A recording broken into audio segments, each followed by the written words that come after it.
தென் மாவட்டத்தில் புகழ்பெற்ற தேரி குடியிருப்பு அருள்மிகு கற்குவேல் ஐயனார் கோவிலின் கள்ளர்வெட்டு பெருந்திருவிழாவிற்குத் தேவையான இளநீரை வெட்டும் அரிவாளும் கள்ளனை பிடிக்க உதவும் பாசக்கயிறும் திருநெல்வேலி மாவட்டம் ராதாபுரம் தாலுகாவிலுள்ள இளைய நயினார் குளம் கழுக்காரா போத்தி கோவிலில் பாதுகாக்கப்பட்டு வருகிறது.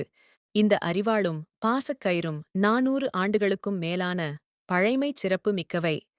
கள்ளனாக பாவிக்கப்படும் இளநீரை வெட்டும் அரிவாளும் கள்ளனை பிடிக்க உதவும் பாசக்கயிறும் அதன் தொன்மையும் பாரம்பரியமும் சிறிதும் குறையாமல் பேணப்பட்டு வருகின்றன.